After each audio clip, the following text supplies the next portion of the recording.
Welcome from Dhananjay and Namaste. This video episode deals with a topic we don't really like, but sometimes is essential, necessary. That is suffering, pain. So the first quotation is by Kathleen Casey. Pain is inevitable. Why pain is inevitable? Because in our lives, individual lives, we sometimes get hurt, sometimes a thorn gets pricked into our toes. Sometimes we made a mistake and shut a door and hurt our nose. Sometimes we take a wrong step and we fall. Sometimes we get sick. Sometimes there is some minor accident or a mosquito bite. So those small and scattered pains all the time, and hopefully fewer times, but you cannot be free from pain. Pain is physical. Suffering is optional, because suffering, mind gets involved. That you are suffering, you are at a loss, you are disabled, your future is not bright, you will continue to have these problems in life. So that kind of mental framework that recognizes small pain as suffering. Because if it is physical pain, then the body mechanism connecting with the brain will notice the pain or injury, and you become alert and you take care of it. Right? But suffering can last longer and can be deeper because your mind is involved. So when your mind has this idea of life being full of suffering, then small things, small problems can trouble your mind and depress you. So be more optimistic. Don't get mind involved in small things.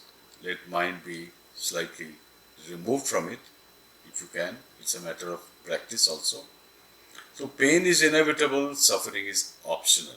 So this kind of suffering, which is mental, is further elaborated in a short quotation by Gautam Buddha. Suffering results from beliefs held as truths. So one very, very common source of suffering is what is not truth. You accept it and you believe in it. Because you will face more disappointment, more anger, more tension, more disappointment, and depression. So try to search the truth and accept it. Have faith in truth. Faith is when your belief has been tested and proven to be right. When your belief is simply accepted as truths but may not be true, and when you discover that, it is a big cause of suffering. So suffering results from beliefs held as truths. This is a new angle, a new approach to understanding what is suffering by Michel de Montaigne. The man who fears suffering is already suffering from what he fears. Which means when you connect the two concepts of fear and suffering, you are afraid of something. You are afraid something unknown, something bad will happen to you. You will have a bad dream. Your dear one will get sick. There may be an accident. Lots of things you can be afraid of. afraid of getting sick, losing money, whatever it is. The man who fears suffering, that I'm afraid that I will suffer, and I'm afraid of these reasons, is already suffering from what he fears. So, a fearful person who is afraid that he may suffer, that fear brings that suffering. So, man who fears suffering is already suffering from what he fears. It's straightforward, appears a bit complicated, but if you understand it even halfway, it will help. The man who fears suffering is already suffering from what he fears. Swami Vivekananda advising us that we and none else are responsible for what we suffer. So, a simple suggestion here is that don't hold other people responsible, that I am suffering because of other people.